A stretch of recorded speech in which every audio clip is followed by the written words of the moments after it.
parasailing. They say the view up there is amazing. Our kids this year wanted to verify, so we booked them a trip, and up they went.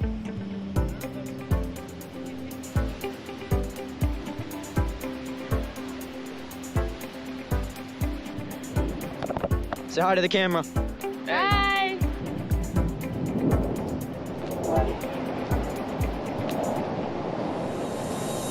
Mine are looking bad. Oh my gosh. Woo! So many bug bites. All right, we're starting to descend. Ah. Oh. Oh. That's cool. It's actually really nice. We dropped so fast. I think it'll pull them. There we go. Oh.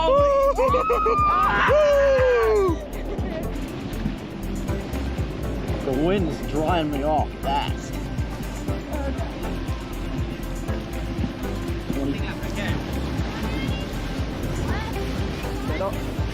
How was that? Woo!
If you're not into parasailing, you can hang out at Smackin' Alleys right on the water, have some amazing mimosas and a nice brunch. It's a perfect spot to wait for those that did go parasailing. Ocracoke has a fig festival that happens in early August, and we just happen to be there at the right time. You can go and listen to some live local music, buy some knickknacks or some souvenirs from the vendors, and have some baked goods that are all centered around Ocracoke's famous figs. You can get your very own fig tree from one of the vendors there at the festival. I think the festival embodies what Ocracoke is all about, and it's truly just a wonderful experience. I hope you guys enjoyed the video. I'd appreciate it if you share the video. It helps me reach more people and grow the channel and bring you more content just like this. Have a great day, and I can't wait to see you on the next video.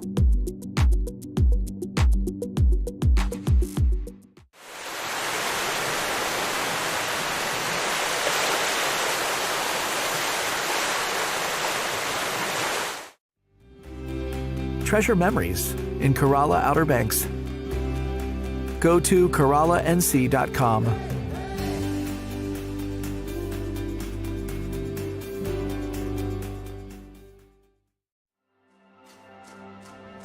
Nothing beats a day at the beach, but the power of the ocean deserves everyone's respect, no matter how experienced you may be. My name is Merrick Dabrowski, one of the chief lifeguards for Dare County's beaches.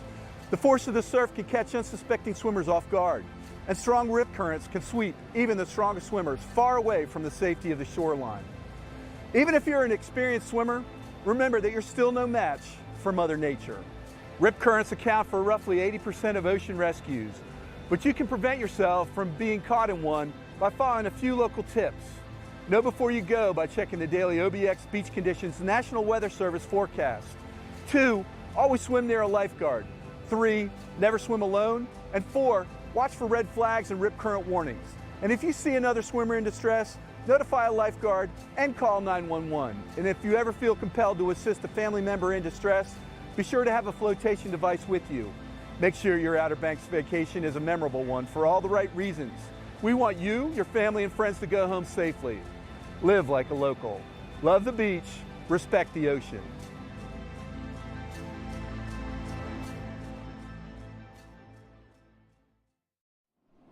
This isn't the everyday. This is an escape. An escape to somewhere wild. This is where roads end and adventures begin.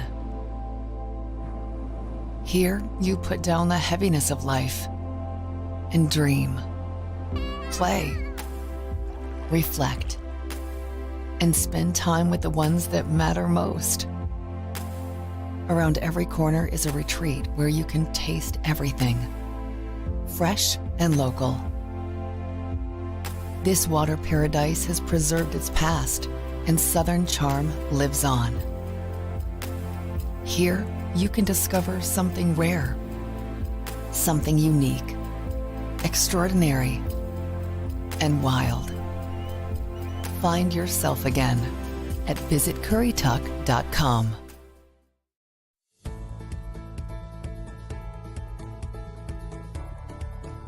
Every lifeguard stand, you'll find a rip current sign with some information. Every public access should have those rip current signs as well.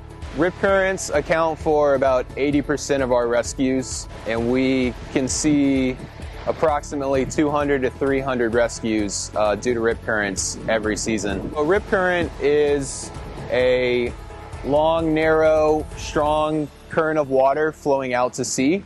So basically, as water comes in and waves come in, those waves are going to break on the shallow sandbars, and you're going to see them white cap and that water moving in. All that water and all that energy coming in has to make its way back out. So it's going to find these deep pockets, these breaks in the sandbar where all that water can collect and funnel back out. So you might see it's deeper, it's a darker discolor. You might see foam pulling back out, and it'll kind of look like a river flowing back out to sea when it's strong. A big thing we can say is talk to your lifeguard, ask them where the rip currents are that day, let them show you where they are, how you spot them, and then having flotation is one of the biggest things. Always kind of have something with you out when you're in the ocean that you can float on. A boogie board, a life vest, a surfboard, anything that could float you if you find yourself in trouble. Yeah, so if you find yourself in a rip current, biggest thing is don't panic. A lot of rescues become worse when people start to panic. They try to fight the current back in and they overexhaust themselves. So back to flotation, that's the biggest thing we try to harp on, having something you can float on, and you could sit out there as long as you need until we can come help you out of it. A lot of new studies are showing that rip currents often cycle people back in. So you might find yourself drift out of that rip and be able to catch a wave back in, or you might find it cycle you back to a shallow spot where you can walk on in. And then the other thing we've always used to say is swim parallel to shore. So if you swim laterally parallel along the shore, you can find yourself to one of those shallower sandbars where you can swim or walk in and you're not fighting that rip current.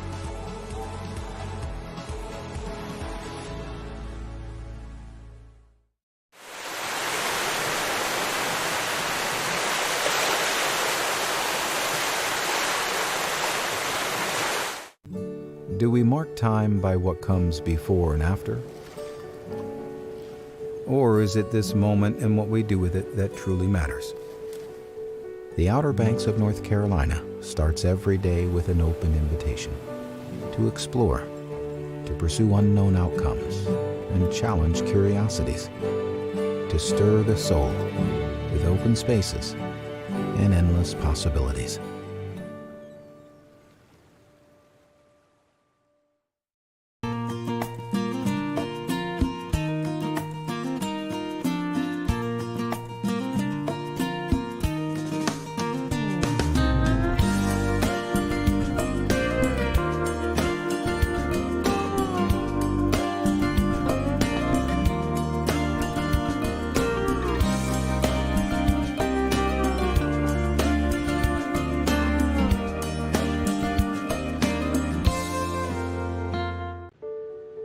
We have a basic human need to feel connected to nature, to the idea of something bigger, to one another.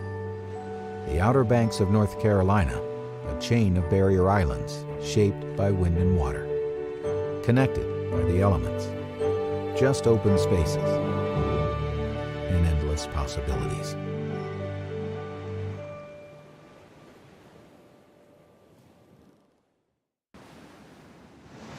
Tide's starting to come in now. What's up, guys? Looks like you found a good spot for us.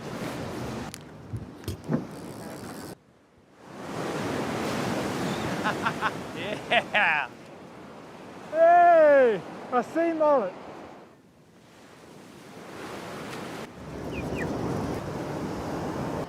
There's more to the story at rawobx.com.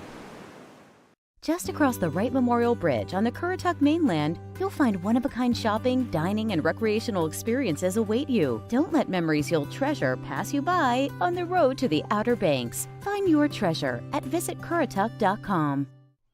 Every place has a story. Stories of romance, drama, adventure, stories of life. Find your story at visitcurrituck.com. Did you know that digging holes at the beach can be extremely dangerous or even deadly? New Jersey's beaches just had a fatality. A boy from Maine on vacation was visiting and lost his life, and that is a very unfortunate thing. We want everybody to understand that digging holes is okay. It's a fun pastime for America's beaches. We want you to do it safely. No deeper than knee deep is a safe way to dig a hole and have a good time. The towns have spent a great deal of time and effort making the beaches safe for beachgoers. This is kind of a little bit of a new thing because suddenly we're talking about the beachgoers helping us keep the beaches safe for each other and us as well. The dangers to people digging holes are, as they're digging it, as they're getting in and out of it, cave-ins, depending on the size of the person, the depth of the hole, it might involve airway, life management, or it just might be a crush injury that still can be quite grave, especially considering they've been out here all day long, they've been exerting themselves digging this hole. You're gonna have cave-ins, you're gonna have basically a landslide, and then you're also gonna have flooding, as swells come in. The impacts of digging holes and leaving them unfilled on the beach reach much farther than the general public. They also affect first responders, those patrolling the beach, and endangered wildlife. This is especially true for lifeguards on ATVs. They're out there every day from 10 to 6, and they're patrolling up and down the beach. And anybody who's worked the beach at some point in time has hit a hole, and when we do so, our heart stops for a moment. Because one of the first question we always ask ourselves is somebody in that hole? And luckily, knock on wood, it wasn't. But in that same token, what is the damage I've done to my vehicle? Some of these holes, when I talk about it, you probably get a vision of this child out there, this nice bevel to build a sandcastle. Some of these holes are large enough that I would actually sink my front of my truck in and be a catastrophic failure, no different than any crash, and I could be actually incapacitated as well as the truck and vehicle. Just one other issue that holes present, not only to humans, but to brief talk about the wildlife dangers. During the summer months, we have 5 different types of sea turtles that nest here in North Carolina. All those sea turtles are protected by state and federal laws, and all of them are either on the threatened or endangered list. And those holes can present dangers where those turtles coming up to nest can fall in the holes, get trapped, and potentially have fatal outcomes for the sea turtles. How can you help us? Children are entrusting adults to take care of them. We want you as adults to supervise children and young adults when they're digging holes. If you see an unsafe situation on the beach, who do you call? Here in this county, we'd like you to call Dare Central Communications. That number is 252-473-3444. This is if you see somebody in distress in the water. This is if you see somebody that maybe dove in the water. This is also if you see a collapse hazard, a hole that is greater than knee depth, maybe up to chest deep, with children playing in it, with young adults playing in it. This can be life-threatening and was life-threatening recently. So we ask all individuals have a good time on the beach, but be responsible. Leave the beach with only footprints, and always fill in. After you dig it, it's always easier to fill in. Our ultimate goal is for anybody that is coming out to visit one of our beaches to have a safe and enjoyable day. We encourage everyone to stop and check in with your local lifeguards, to visit lovethebeachrespecttheocean.com for information on holes and rip currents and any other beach safety hazards that are out there. You can sign up to receive text alerts on daily beach conditions by texting OBX beach conditions to 77295.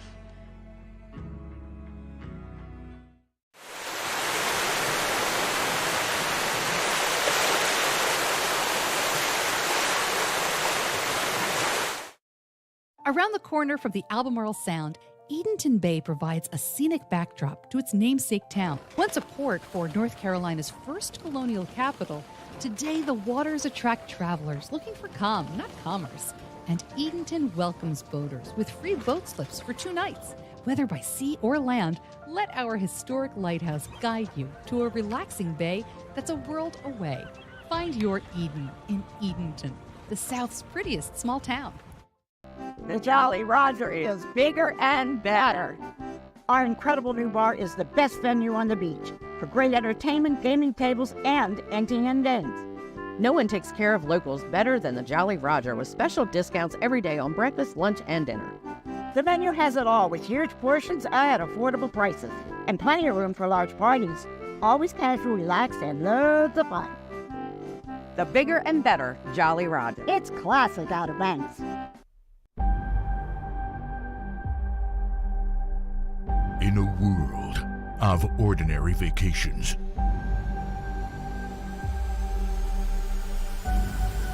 live the extraordinary.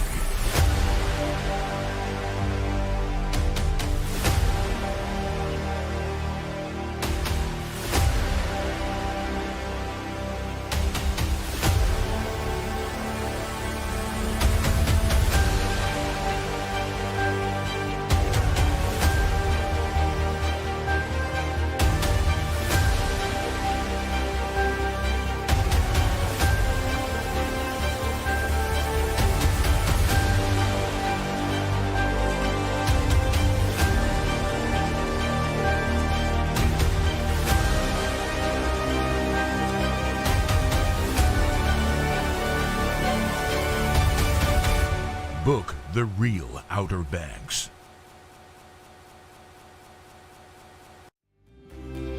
Treasure memories in Corolla Outer Banks. Go to CorollaNC.com.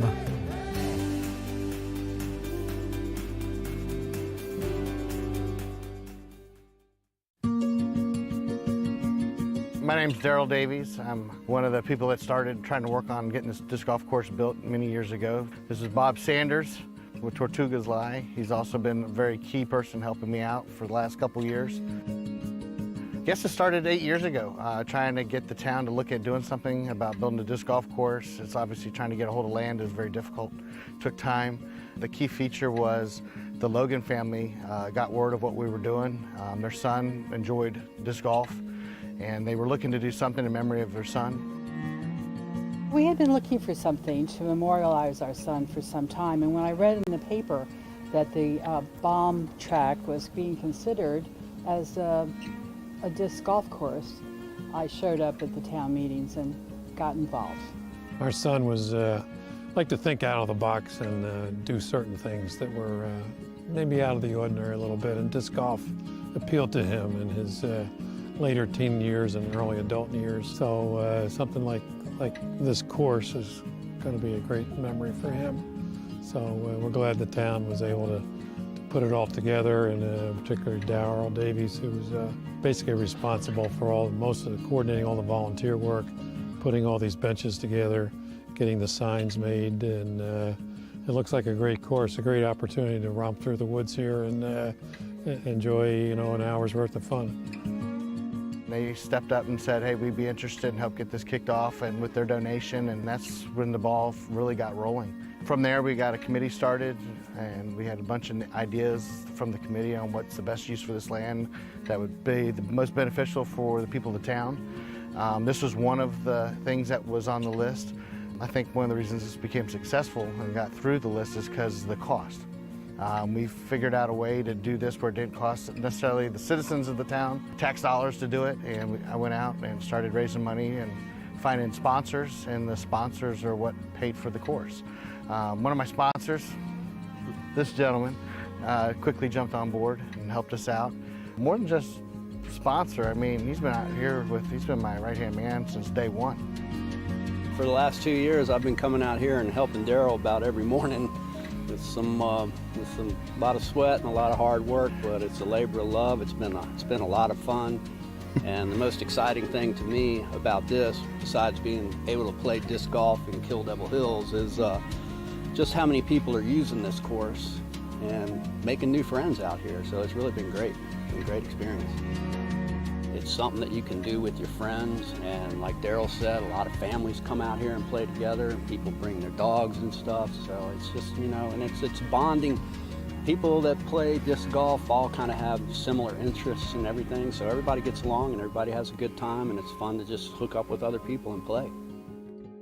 Our son was a very generous person and had a great sense of humor, and he would be well known to be called the gentle giant. He was a big guy. But he loved to do things for his friends. And the really important thing about this disc golf course for me is it's free. It's free for everyone to come out and have a good time, for all different age groups. It's like he's treating this community to the game that he loved. My name is Ross Cipriano. I'm the ground supervisor for the town of Kill Devil Hills. I'm here on the Casey R. Logan disc golf course in Kill Devil Hills on the bomb track. The golf course has 18 baskets with a practice and pro tee. To get to the course, it's off of Veterans Drive behind the football stadium at the high school. At the main entrance to the football field, bear right onto a gravel road and follow it all the way around to the parking area for the disc golf course.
I'm Bo Rayner.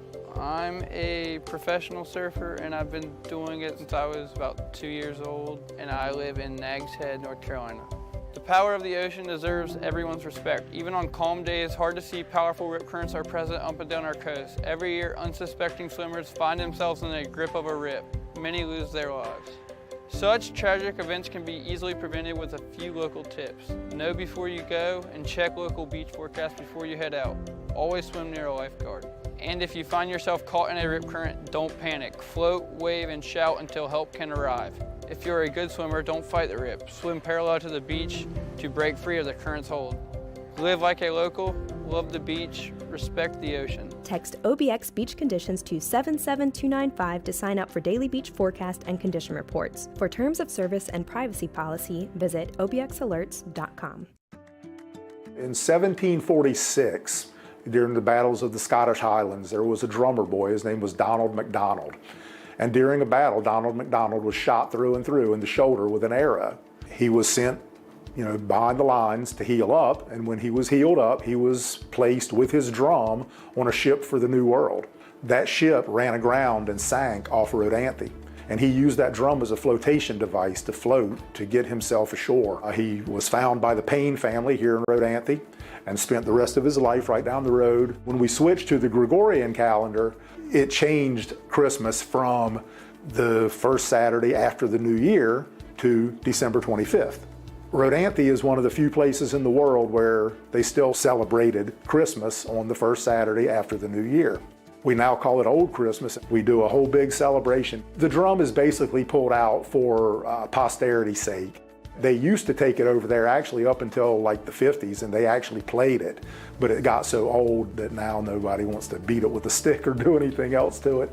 But we do bring it out, show it to folks, and talk to the kids about it and tell them about it so that they won't forget that important history.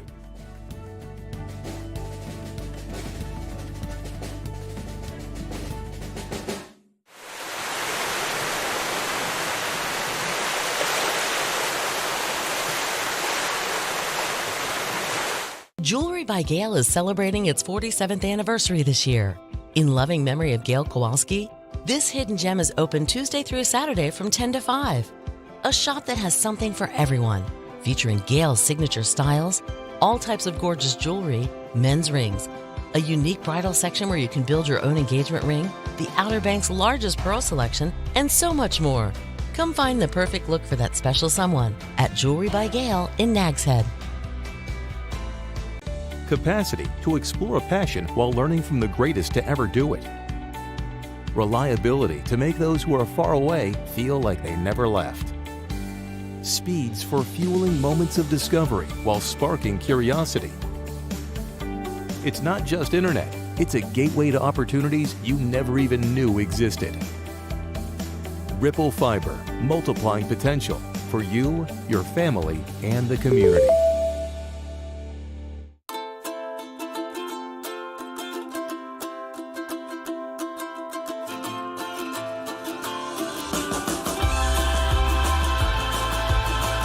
Whether you're here for a week or one long weekend, explore nature surrounded by the ocean and beside the ones you love. Welcome to the Currituck Outer Banks.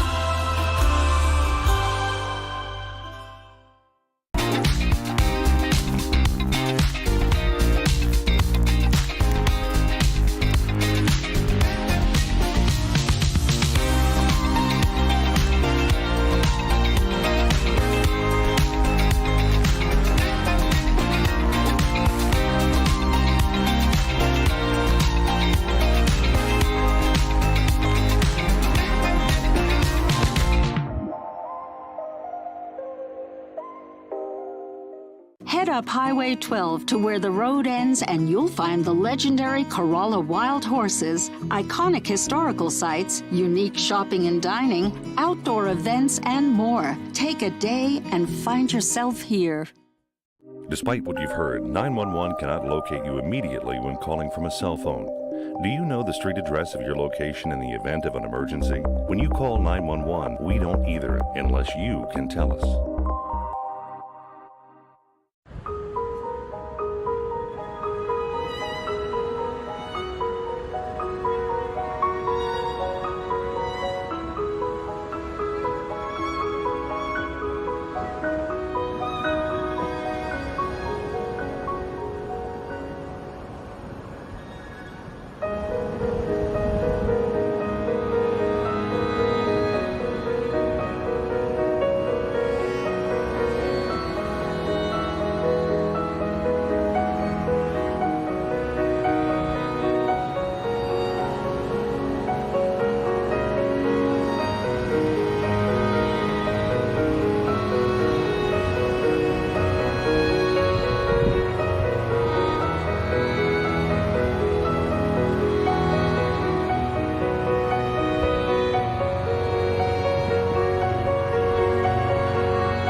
Some people say the Outer Banks has the best fishing spots.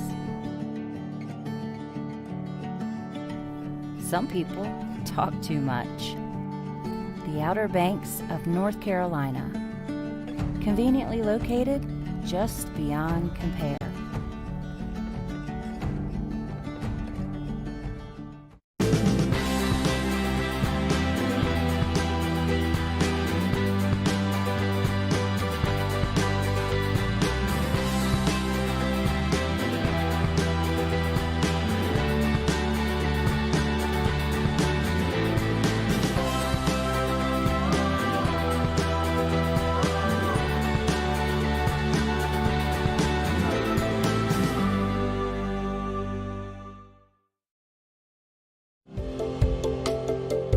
I'm Bree. I am a surfer, a surf instructor, and a lifeguard here in Kill Devil Hills. The power of the ocean deserves everyone's respect. Even on tranquil days, hard to see, powerful rip currents are present up and down the coast. Every year, unsuspected swimmers find themselves in the grip of the rip. Many lose their lives. Such tragic events can be easily prevented with a few local tips. Know before you go and check the local beach forecast before heading out. Always swim near a lifeguard. And if you find yourself caught in a rip current, don't panic, float, wave, and shout until help can arrive. If you're a good swimmer, don't fight the rip. Swim parallel to the beach to break free of the current's hold. Live like a local, love the beach, respect the ocean.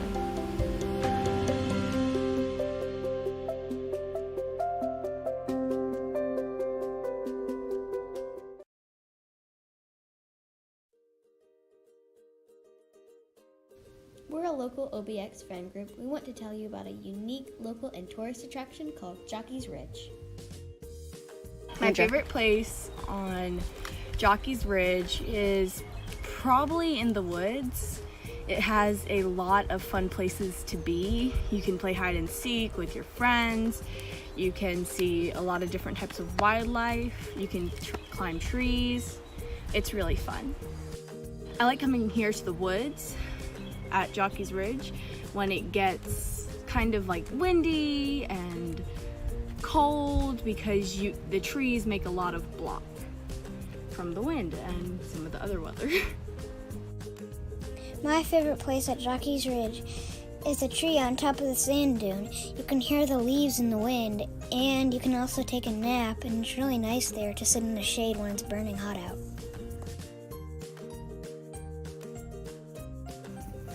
You can see the ocean and the sound at the top.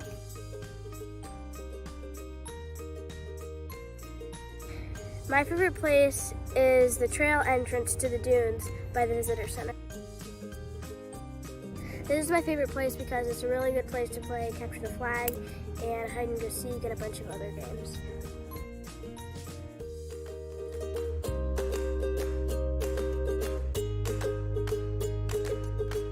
Favorite seasons to come is spring and fall, but any time is a really good time to come. My favorite place is the Sound Beach because I like to swim. One time, me and my friend were catching minnows and crabs. It was fun. I like coming here to play hide and seek, tag, capture the flag, any game you really want to, as long as I've got friends.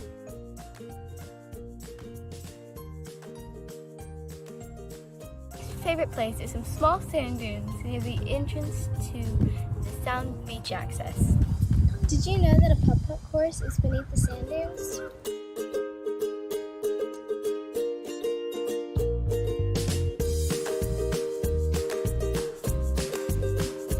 There are 3 different accesses to different parts of Jockey's Ridge.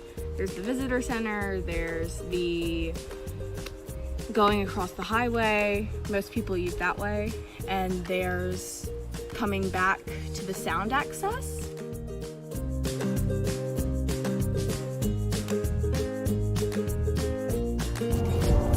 As you can see here is a controlled burn that the park rangers have created.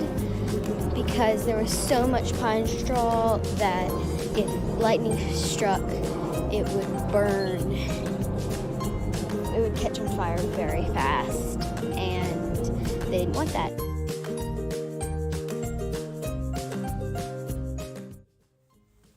Don't leave trash in the park.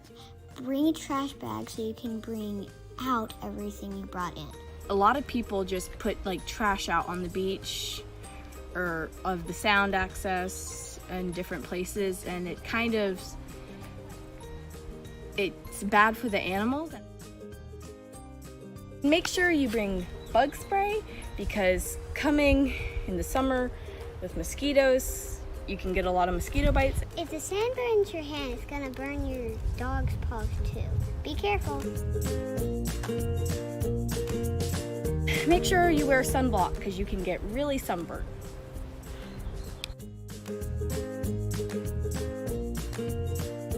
In the summer, you hydrate. Drink a lot of water, or juice, or Gatorade, but mostly water.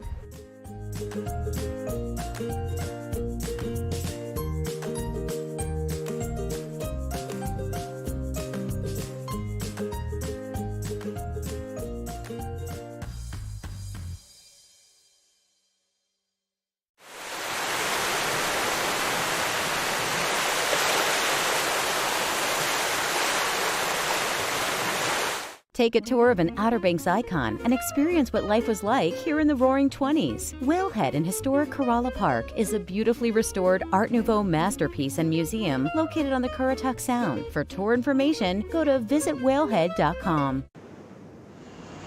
Yo, what's up?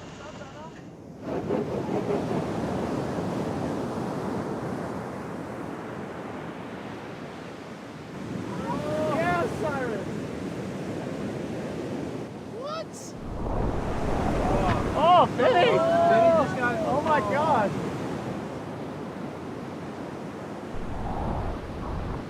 There's more to the story at rawobx.com.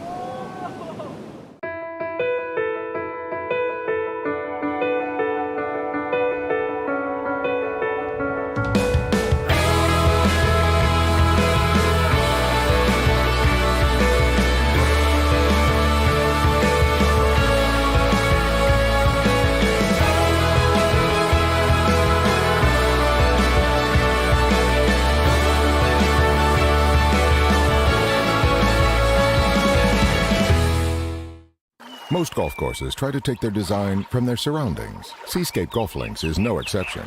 What is exceptional, though, is how the sand dunes and maritime forest combine to create beautiful, playable coastal links. With dramatic elevation changes and ocean views. Seascape Golf Links, an 18-hole championship golf course, milepost 2.5 in Kitty Hawk. Call for tee times and ask about midday specials. 261-2158. 261-2158. Seascape Golf Links, a must-play for those who love the game. When you hear the word monument, what do you think of? For many, it's the pylon in Washington, D.C. in honor of our first president, George Washington, or a skyscraper-like bust of Dr. Martin Luther King Jr., or a sculpture of 6 men raising a flag at Iwo Jima, Japan, in Arlington, Virginia.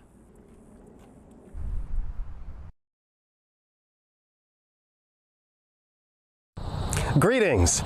My name is Adonis, and I'm a seasonal ranger at the Wright Brothers National Memorial.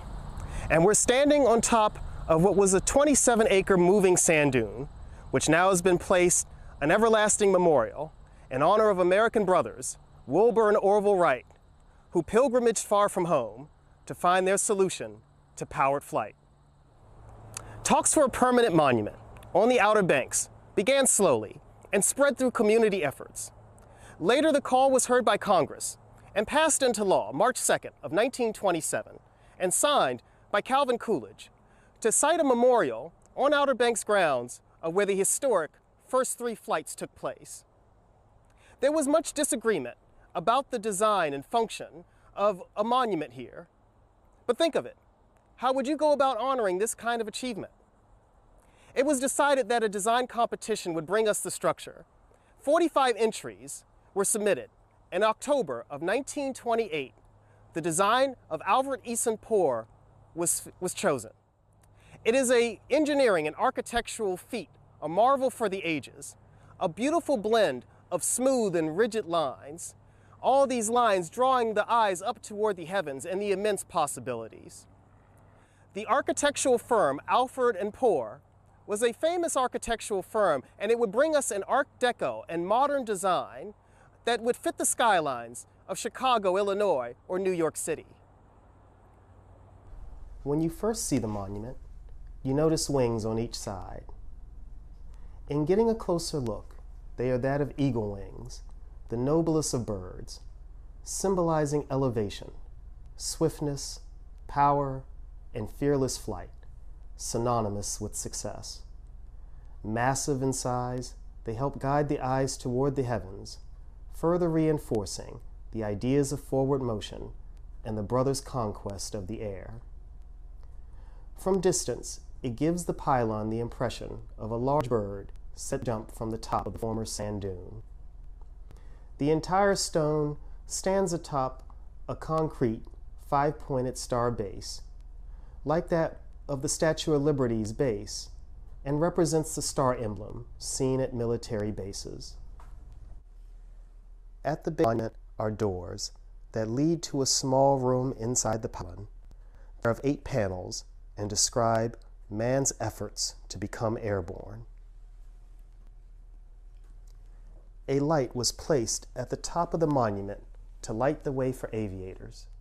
It's 1,000 watt and automatically lights 15 minutes after sunset and stays on to 15 minutes after sunrise.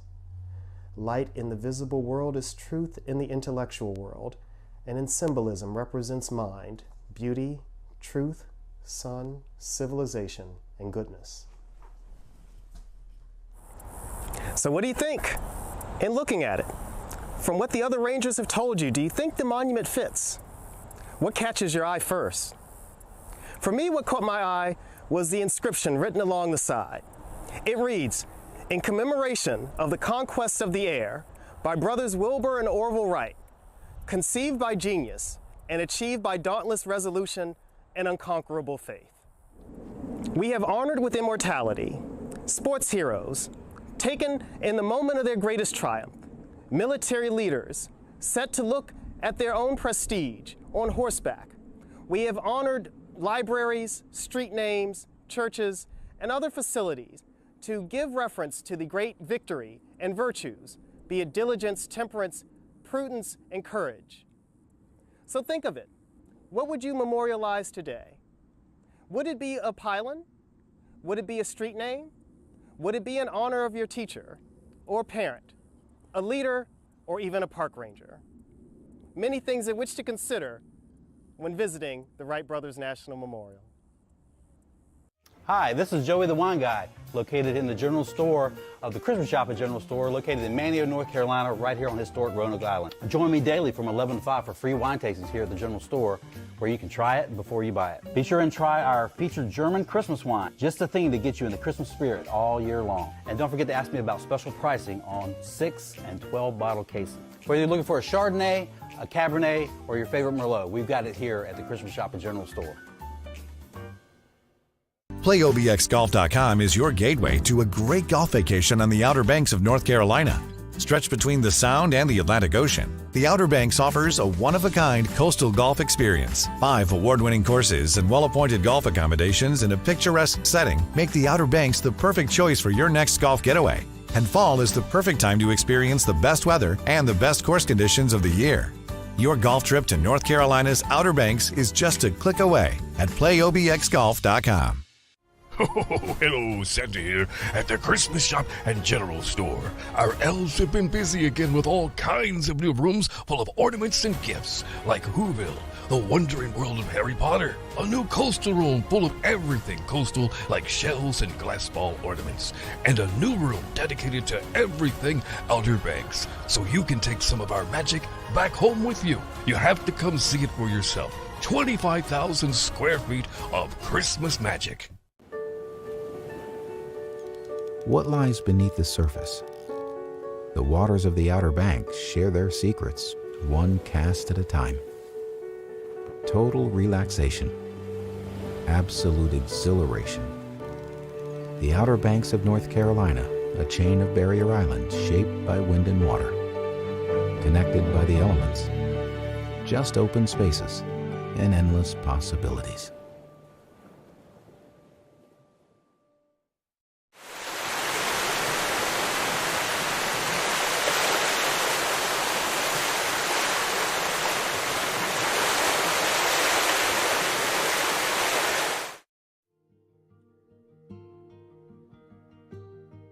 If you came to Manteo and you got to meet Cora May, you're lucky, because the woman was up to date on everything, great fun, and ready to entertain. She was a wonderful person and a light years ahead of herself. She was a Renaissance woman if there ever was one. Cora May loved Manteo. We never took vacations because we had everything here. For much of Mom's life, she was a single mom. Her first husband had died and left her with 4 children, and her second marriage didn't last.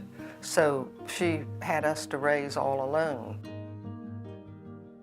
I think Mom's love of the arts was just a gift from God, because she didn't really have heavy training in that. That was not something that was trained here. One of Mother's favorite things in life was that she was in the Lost Colony. The Lost Colony is a story about the first colonists from England that came here in 1584.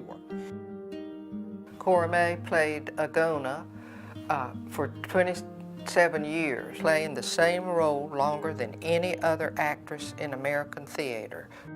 Agona was a Native American that was here when the colonists came, and she became, and they feel she was a single lady, maybe widowed, or because she was a little older, and she fell in love with old Tom, the drunk, the town drunk that came with him.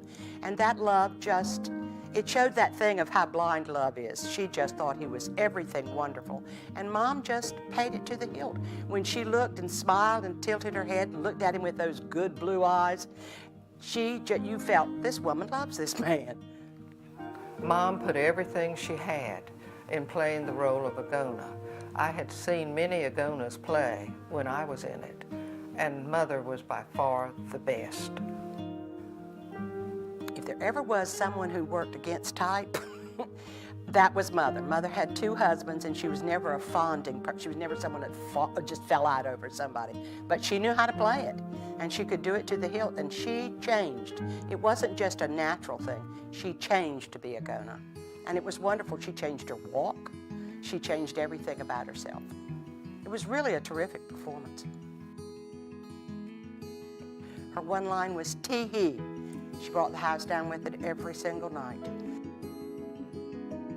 Mom was the happiest person I ever knew. It didn't take much to make her happy. A good story, going to see a good friend. Mama was a woman's advocate. She really felt that women should be independent. Now, she never left the island much, but she really encouraged it for everyone else. And she maintained, well into her 60s, friends that were in their 20s, because she was so forward-thinking. She was always up on public events, up on what we needed to do. And when people would say, oh, I don't want them to change that, I don't want them to change this, oh, no, we got to keep it the way it was, Mama was like, no, we've got to move forward. The town started to rename everything after the Lost Colony, characters and places like Devon Street. And they wanted to name, and did name, her street right out here, Agona, after the character she played in the Lost Colony. She loved it.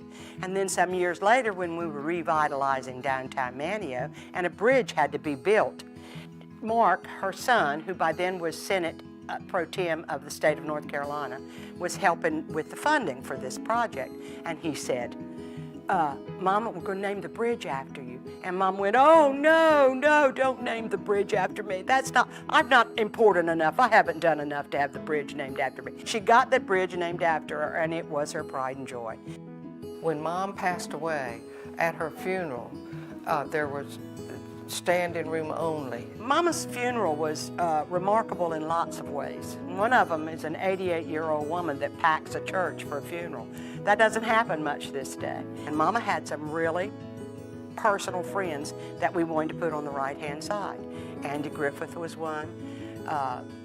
Governor Jim Hunt was another. It was really a wonderful homage to an old woman. And we had it simple like her, like she liked, and her paw was not flowers. She hated cutting flowers. So we had a local florist do what the forest would look like, just at the bottom with the leaves, a couple of flowers, and 7 birds for her babies.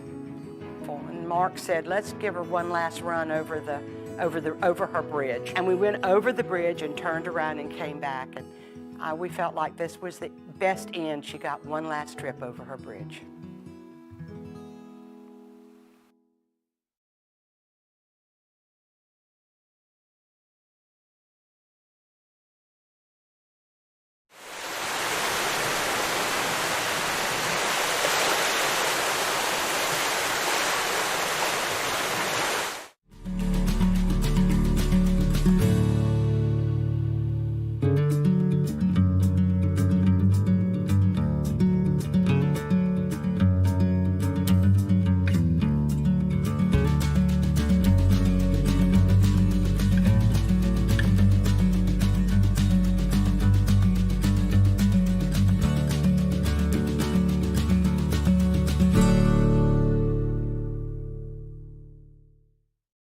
Oh, Santa here. Do you know that the Christmas Shop and General Store has the largest display of Christmas gifts and ornaments in the Outer Banks? Nutcrackers, collectible Santas, snow and Christmas trees, personalized ornaments, and so much more. A room full of gifts that remind you of your pets, a nativity display that'll blow you away. It's surely a destination that brings joy to so many. We can't wait to see you at the Christmas Shop and General Store. Welcome to Jeanette's Pier, the family fishing spot on the Outer Banks. Make memories for a lifetime while reeling in the catch of the day. From bottom fishing for spot and croaker to jigging for bluefish and Spanish mackerel, experience the thrill of catching a fish from this 1,000-foot-long concrete ocean fishing pier located at milepost 16.5 in Nags Head. Have fun in the sun while fishing with your friends and family. Surf, sun, fish, and fun. Experience it all at Jeanette's Pier, where fishing is catching.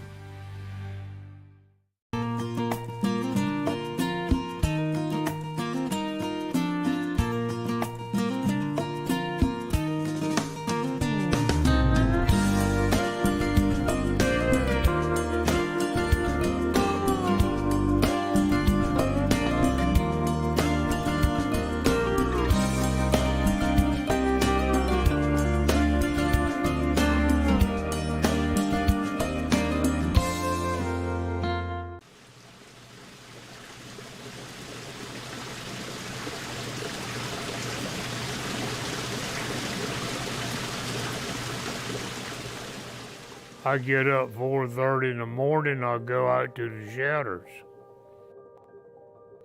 And I help take the soft crabs out. We're usually through by 6 o'clock. Then I go back and go in the boat and go out crabbing. Then I pull on the average of between 250 and 300 pots. Then I come back in and I take care of the shedders. Trucks will come in and we have to load them on the truck. And about 7 o'clock I come in. That's it until start 4:30 that morning. Soft-shell crab is the crab in its most delicious, weakest form.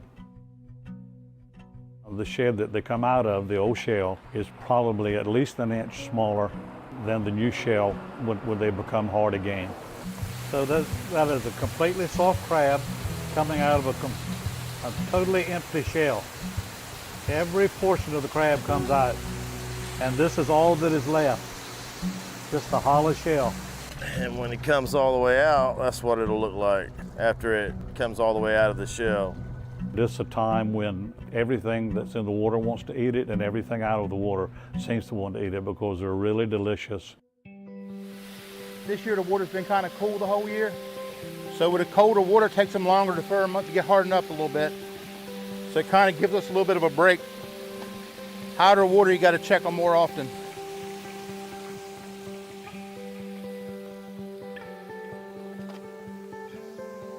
Soft shell crabbing is extremely hard work.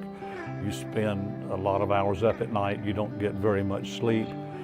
And what I'm seeing now in our current situation where we are right now, this is the family that's doing that, and if the family is not involved, I don't think you'll make it catching soft shell crabs, because it's just very difficult to go out and employ someone and say, how about getting up at 12 o'clock tonight and let's check these crabs.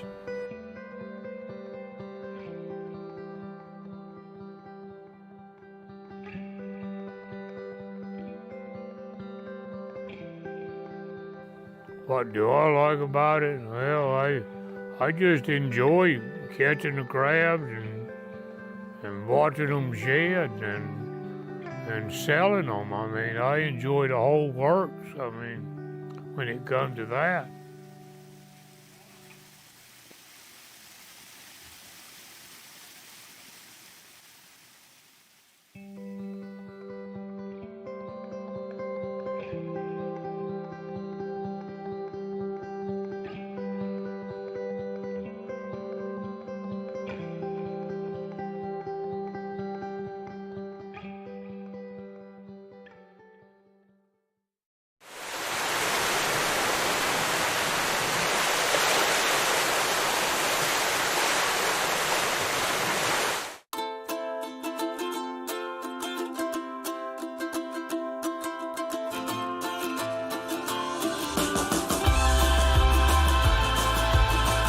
Whether you're here for a week or one long weekend, explore nature surrounded by the ocean and beside the ones you love. Welcome to the Currituck Outer Banks. Capacity to explore a passion while learning from the greatest to ever do it. Reliability to make those who are far away feel like they never left. Speeds for fueling moments of discovery while sparking curiosity. It's not just internet, it's a gateway to opportunities you never even knew existed. Ripple Fiber, multiplying potential for you, your family, and the community.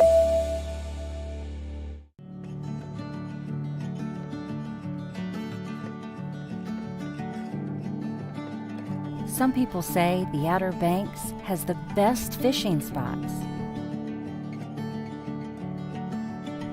Some people talk too much.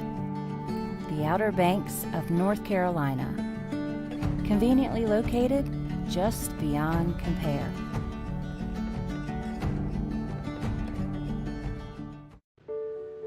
We have a basic human need to feel connected to nature, to the idea of something bigger, to one another.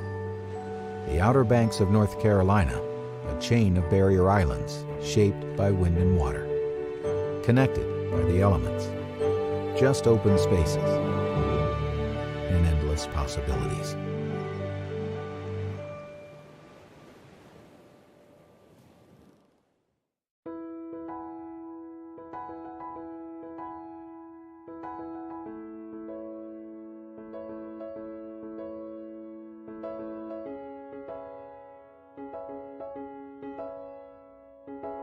When you come to Nags Head Woods, you are responsible for your litter, whether it's picking up your dog's poop or picking up your trash from your snacks. You can even get an old grocery bag and pick up trash you see along the trail.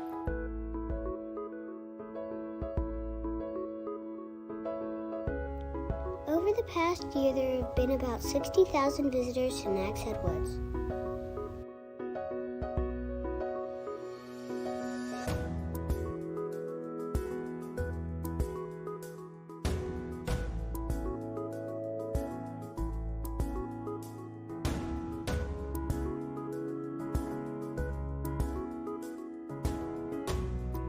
Nags Head Woods is one of the largest remaining maritime forests on the East Coast.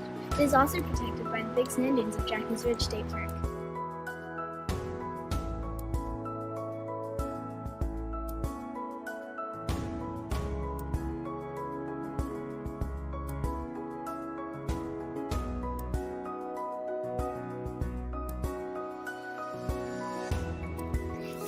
has quite a lot of wildlife, such as birds, frogs, turtles, otters, and even foxes.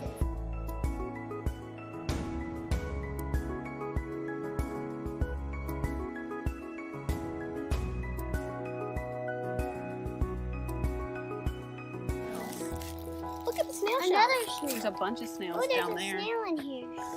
Oh, look at all those. Look at all the snails in there.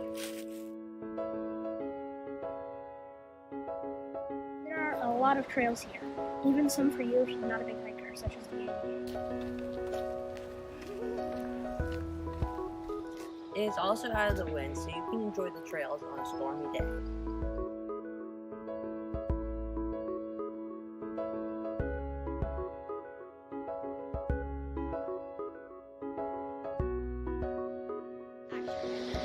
Naxhead Woods has created so many good memories for us.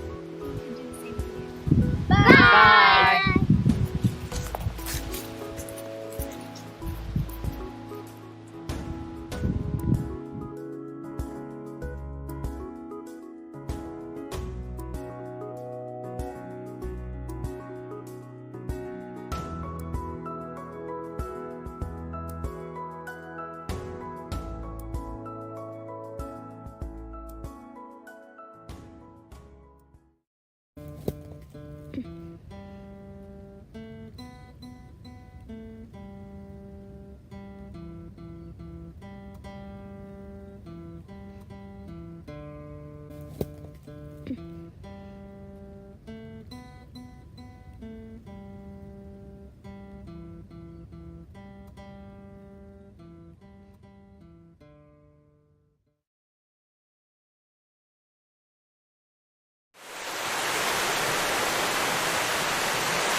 In a world of ordinary vacations,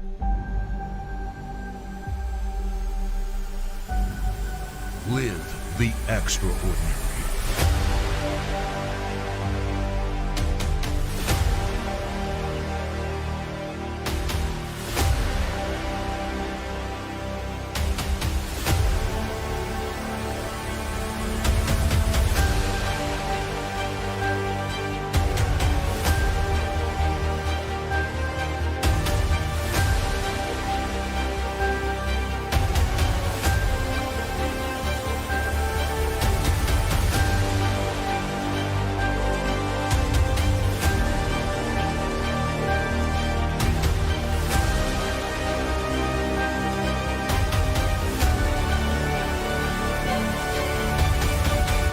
Book the real Outer Banks.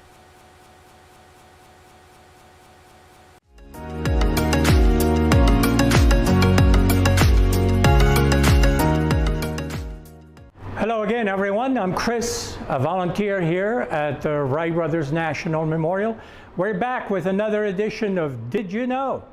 This one is about why Kitty Hawk. Now, why? It's a valid question. Why would two brothers from Dayton, Ohio, come down to North Carolina on the Eastern Shore to do their flight tests and eventually their first powered flight? Well, once the brothers had their first glider designed in 1900, they figured they would need at least 16 to 18 miles an hour to get lift.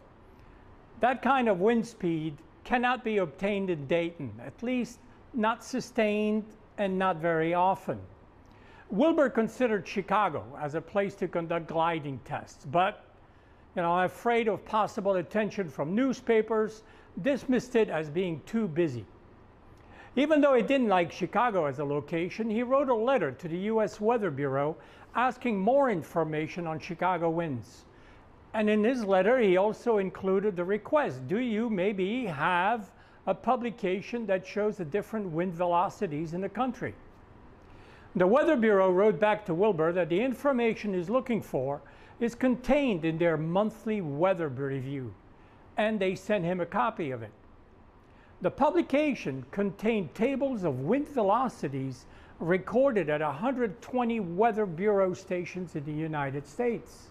The table confirmed Chicago, the windy city, right, The table confirmed Chicago was indeed the windiest city, but having already ruled out Chicago, he looked further down the list.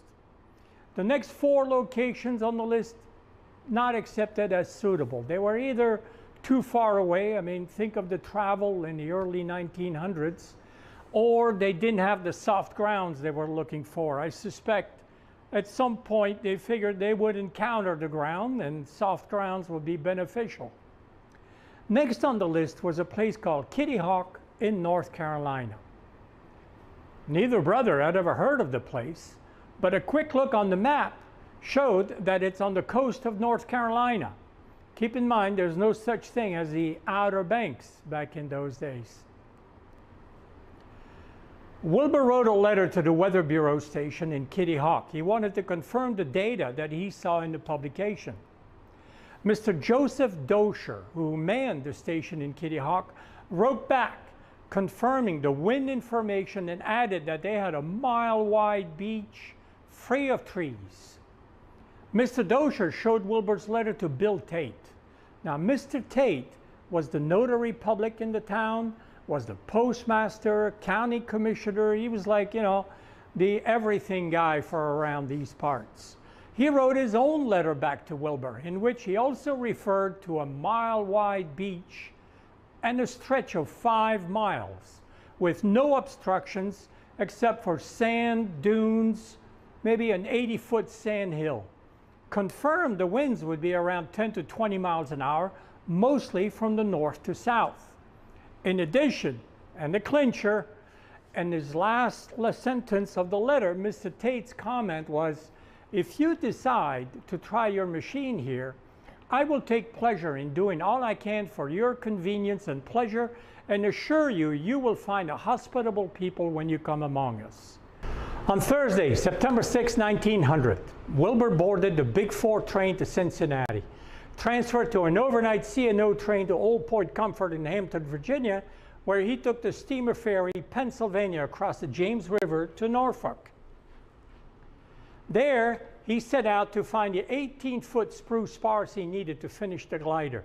They were not available in Dayton and figured that since Norfolk was a shipping town, he could find them there, but unfortunately could not find them. So he settled for 18-foot spars of pine.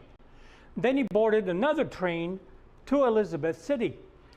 In Elizabeth City, he inquired about a boat to Kitty Hawk, was told he had just missed the weekly boat to Manteo on Roanoke Island by 1 day. It took Wilbur 3 days to find a sailor who both knew where Kitty Hawk was and was willing to take him there. He arranged for the crates carrying the glider shipped on the weekly boat, and then he paid Mr. Isaac Perry and his son $3 to take him, his lumber, and his bags to Kitty Hawk. The boat he took was called the Curly Q, most likely a Sharpie schooner. We don't have a picture of the actual Curly Q, but this is a picture that shows you a Sharpie from the same time to give you an idea of what it looked like. Everything was fine as they headed down the Pasquotank River, but no sooner did they reach the Albemarle Sound than a fierce storm came up and battered the Sharpie. Water was coming over the side, and Wilbur, with Mr. Perry's son, were bailing water from the vessel. The foresail blew loose and was soon followed by the mainsail. Using only the jib, Mr. Perry turned the boat around and found refuge in the channel on the North River. What they did not know, or could not know at the time, was that they had caught the tail end of a hurricane. They spent the night there, and the following morning got to work repairing the boat. By mid-afternoon, they were underway again and reached Kitty Hawk in the evening. The red line on this map shows the first leg of the trip, where they waited out the storm. And then the black line shows you the next day in the morning, the second part of the journey to Kitty Hawk. Wilbur spent another night on the boat, and he went ashore in the morning looking for Mr. Tate. This map shows you where Wilbur first stepped foot in Kitty Hawk, and you can see Mr. Tate's house is not that far from where he stepped foot on shore. The only person he saw when he stepped ashore was a 14-year-old boy named Elijah Baum. He agreed to take Wilbur to Mr. Tate's house. Wilbur had not written the Tates to confirm he was coming, so Bill Tate was a little surprised when the gentleman knocked on his door introduced himself as a person from Dayton he had communicated with. Bill Tate invited him in and introduced him to his wife, Addie. When Addie found out her guest had not eaten in almost 48 hours, she prepared him a big plate of ham and eggs. Wilbur promptly devoured the meal. Wilbur asked him if he could possibly board with them until Orville and the tent arrived in a few days. The tents were impressed with this gentleman of breeding, as they recalled. They only had 2 bedrooms and moved their 2 young daughters into their bedroom to accommodate Wilbur. How nice was that? While they waited for Orville, Bill Tate took Wilbur on the tour of the area. The people of Kitty Hawk were curious as to the visitor. Not many gentlemen outsiders actually came to Kitty Hawk. What was Kitty Hawk like back then? About 60 families called Kitty Hawk home. Orville described a couple 2-story homes, a store, several single-story houses, none of which were painted. The place was mostly isolated. Elizabeth City, which is 40 miles away and reachable only by boat, was what the Kitty Hawk residents called the town.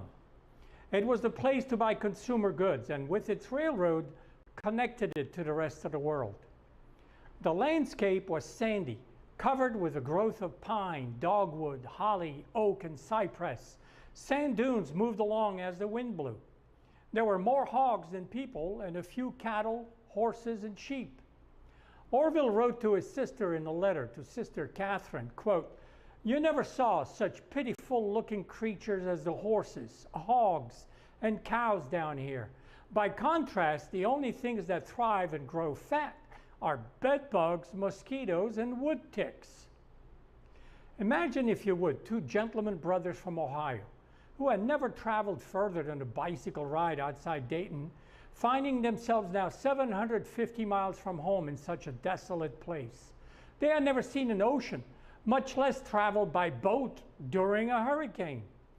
Was it an adventure, really, or did they think, my goodness, what have we done?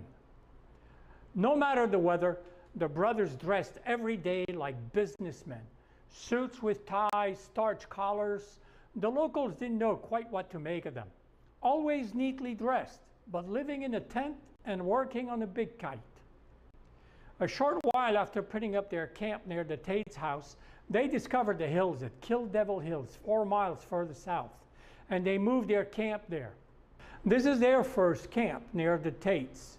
You could see Wilbur's washing the pots, and the spars that he bought in Norfolk are leaning against the tent. This picture is taken from the hill. What you see there are the puddles after a couple days of a good rain. It's taken in 1902. Also in 1902, this is Orville after he finished the turn. You can see he's heading back now towards the hill. They built this structure in 1901 to work on their glider, and they slept in a tent. They expanded it in 1902 to include living and sleeping areas. In this picture, you could see, looking left to right, was Octave Chanute, Orville, Huffaker, and Wilbur. And lastly, here's a view of the Kill Devil Hills in 1900. And today looks quite a bit different, doesn't it? If you've not been here, I hope you come and visit us. You can hear the entire story of the first flight here in Kitty Hawk. And that is the story of why they came to Kitty Hawk.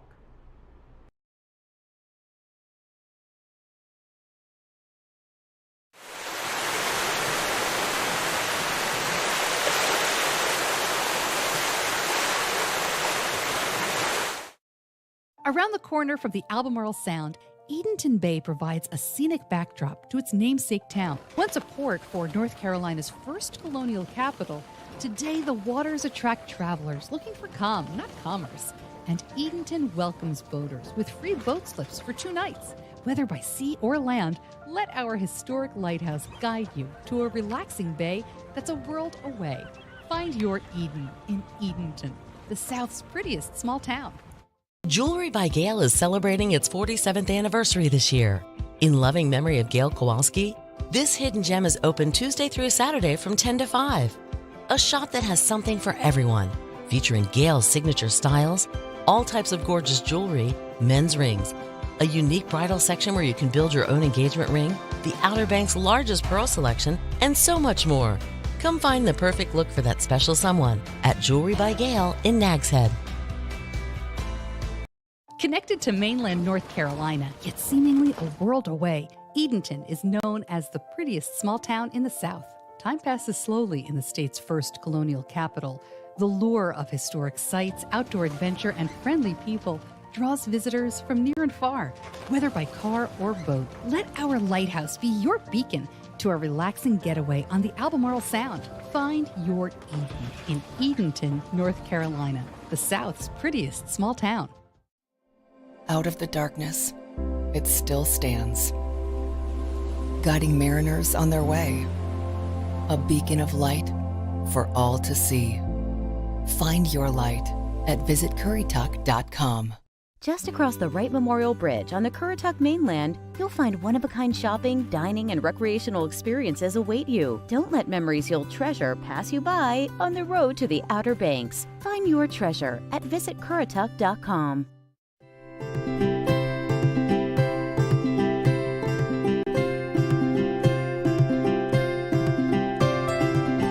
Hi, my name is Megan Pauls.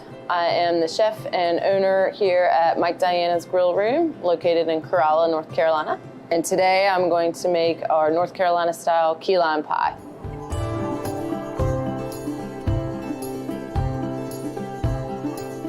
Most people come here in the summer, so it's nice and light.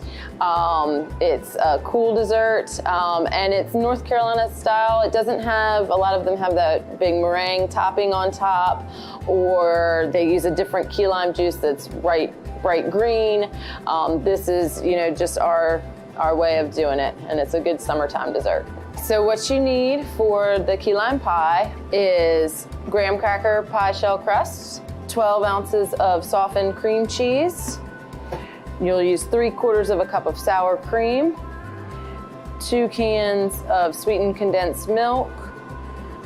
You'll use the zest of 2 limes, a cup of key lime juice, and a cup of heavy whipping cream. First thing you're gonna wanna do is cook your pie shell crust, 350-degree oven for about 5 minutes. Then you will take your softened cream cheese and you'll put that in the Robocoup or food processor that you may have, and you'll whip that up. After that's whipped, you'll add your sour cream, sweetened condensed milk, and your lime zest. And then you'll whip that all together in the Robocoup. And then while the Robocoup is still going, slowly add 1 cup of key lime juice and then 1 cup of heavy whipping cream. And then you will take that mixture, scrape the sides, whip it one more time, and then you'll pour it into the pie shells and let it set in the refrigerator. Best if overnight, but 2 hours it should set up. When you emulsify the key lime juice and the heavy whipping cream, that helps to make it thick. It is good on its own. It's also good I like it with a little strawberry sauce sometime, or just simple fresh whipped cream right on top.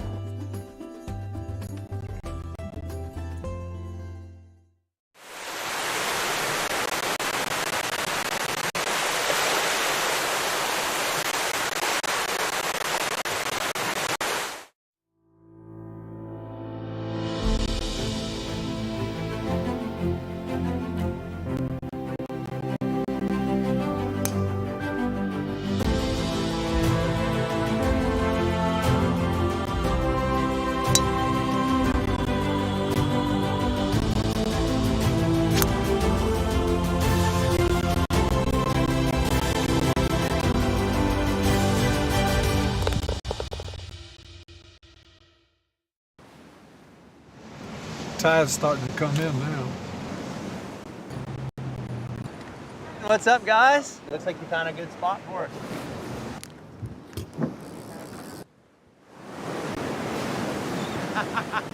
Yeah!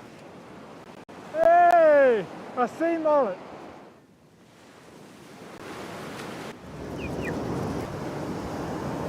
There's more to the story at rawobx.com. Do we mark time by what comes before and after? Or is it something that truly matters? The Outer Banks of North Carolina starts every day with invitation to explore, to pursue unknown outcomes, and challenge curiosities, to stir the soul with open space and endless possibilities.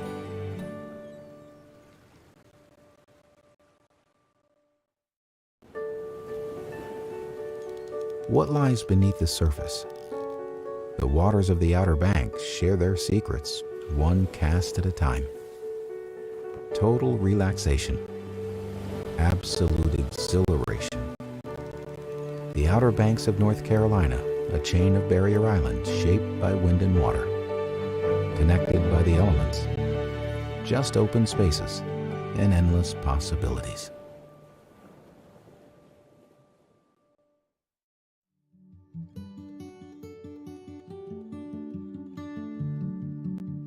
My name is Luis Garcia, and I'm the lighthouse keeper, the Currituck Beach Lighthouse.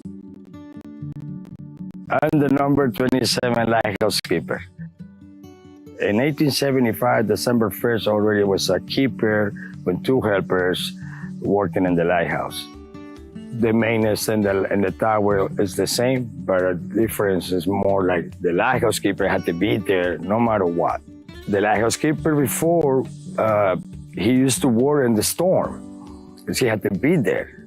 And the lighthouse keeper now, if it's a storm, we just keep it safe. That's the difference. The lens inside our tower is a first order Fresnel lens. It is the original lens. It was placed inside the tower in 1875. The source of light here for decades was oil, originally lard oil, believe it or not.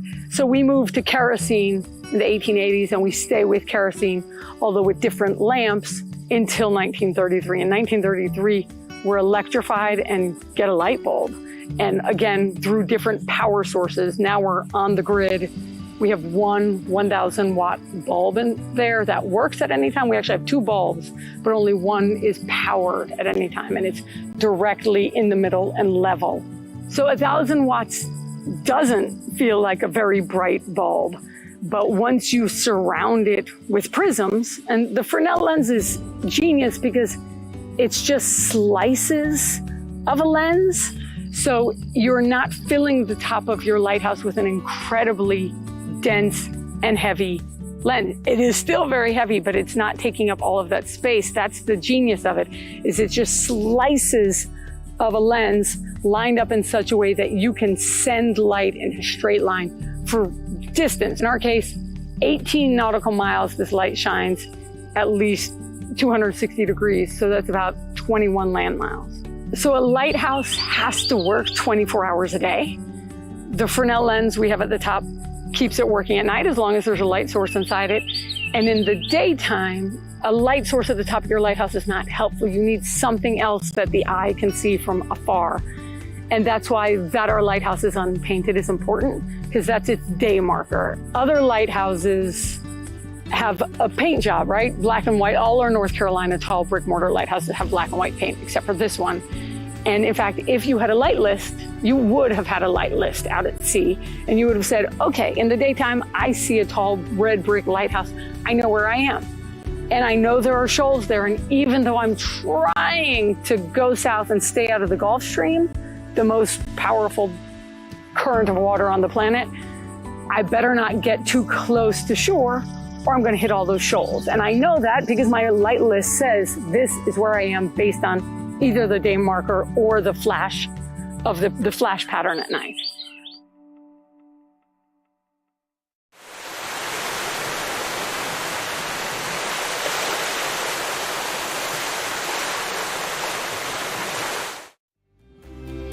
Treasure memories in Corolla Outer Banks.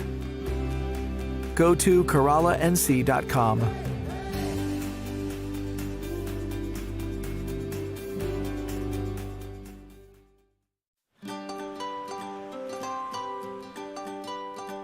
Nothing beats a day at the beach, but the power of the ocean deserves everyone's respect. So if you plan on going for a swim when the surf is rough, why risk it? When in doubt, just stay out. But if you do decide to take a dip, Warning flags are flying for a reason. Listen to the lifeguards. Stay out. hey ladies, if you're an experienced swimmer and think you can safely handle the surf, Even the most experienced swimmers can get caught in a rip current and swept out to sea. Stay on the shoreline. if the waves are rough, be sure to take a flotation device, such as a raft or a bodyboard. Rafting boards aren't designed to save your life. If the surf is rough, just play it safe and stay out. Well, there you have it. Make sure your Outer Banks vacation is a memorable one for all the right reasons. Know before you go by checking the daily OBX beach conditions forecasts. Watch for rip current warnings and listen to the lifeguards. When the red flags are flying, stay safe by staying on the beach and out of the water. Live like a local and love the beach, respect the ocean.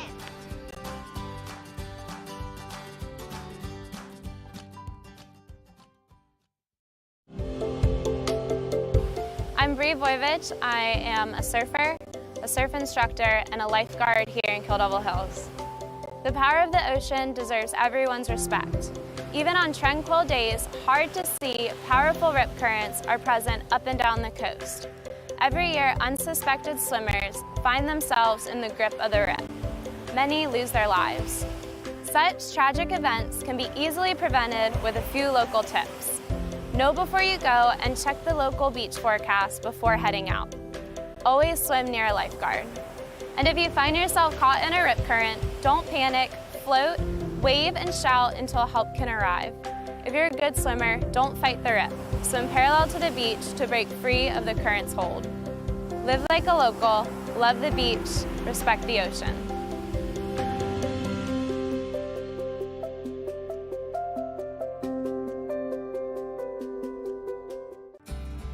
The most famous rescue out of this station was in 1918. And about 5 miles offshore, the Merlot, which was a British tanker carrying a load of kerosene, was torpedoed by a German U-boat. The Merlot, because of her cargo, exploded and sunk very rapidly. Of course, the watchman on duty here at Chickamaucomico saw the explosion and mustered a crew. They launched the surf boat and finally got through the breakers after 3 attempts.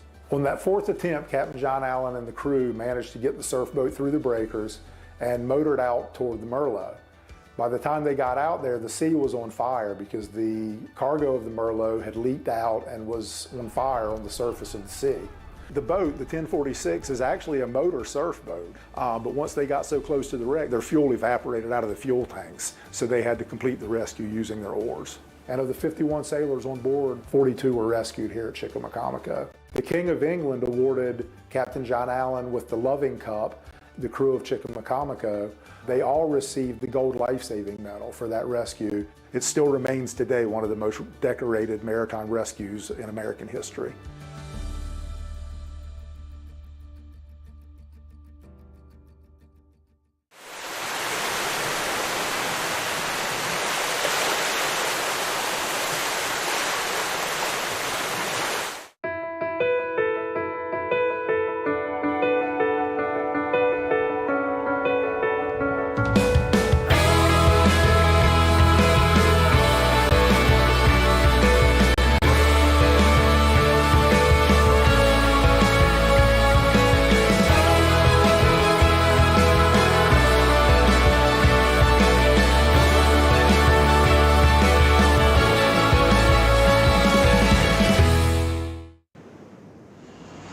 Yo, what's up?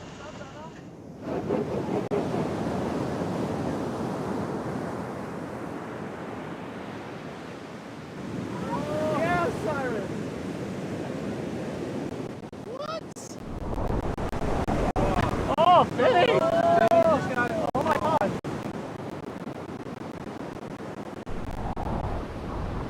There's more to the story at rawobx.com. I think the Outer Banks is unique. When we come down here, we can just relax. When we were kids, we'd spend as much of the summer here as we could. It's a lot of fun and cool things to do. Yeah, I just like the area a lot. Always have. We've been here in the spring, we've been down here at Thanksgiving, we've been down here at Christmas. I have been coming here ever since I was a baby. Yep, and every year I love the Outer Banks. I mean, this is more home to me than where I grew up. The Outer Banks of North Carolina, Stir the soul. PlayOBXGolf.com is your gateway to a great golf vacation on the Outer Banks of North Carolina. Stretched between the Sound and the Atlantic Ocean, the Outer Banks offers a one-of-a-kind coastal golf experience. 5 award-winning courses and well-appointed golf accommodations in a picturesque setting make the Outer Banks the perfect choice for your next golf getaway. And fall is the perfect time to experience the best weather and the best course conditions of the year. Your golf trip to North Carolina's Outer Banks is just a click away at PlayOBXGolf.com. Every place has a story. Stories of romance, drama, adventure, stories of life. Find your story at visitcurrytuck.com.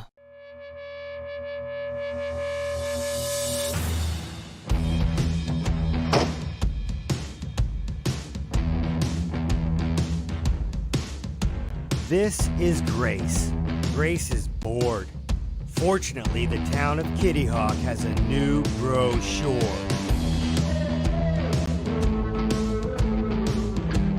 You can learn about flying and stuff.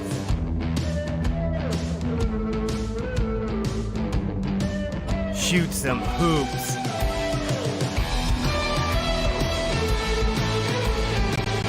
Check out some birds. No need to stress about getting lost. There's a map.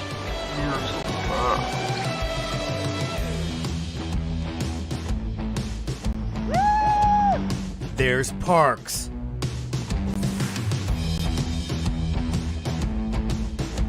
Catch a fish.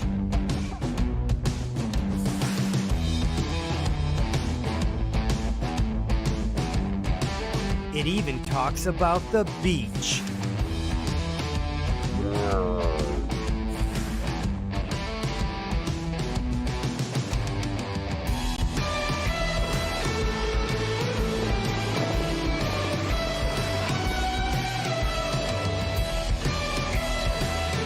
This brochure has everything you need to know about the town of Kitty Hawk.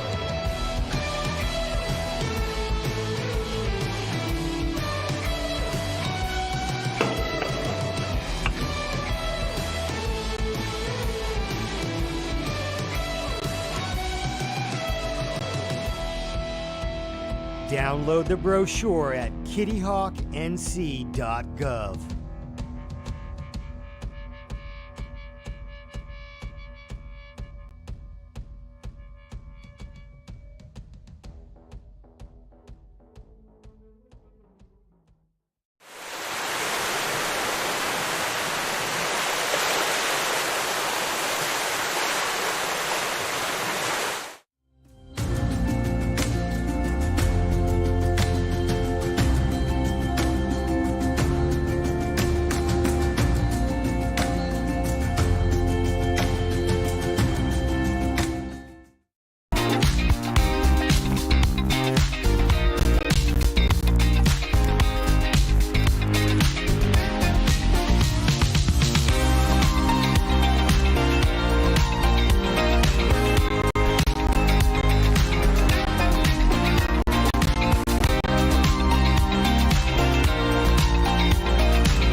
For over 40 years, I've dreamed of building a bigger and better Jolly Roger. And now your dream is a reality. Yay! Carol Ann has transformed the Jolly Roger into the hottest new restaurant and bar that is the best venue on the beach for great entertainment, gaming tables, and NTN games. My dream has come true, and I can't wait to share our new restaurant and bar with you. Come see us at the new Jolly Roger. It's classic Outer Banks. The Jolly Roger Restaurant.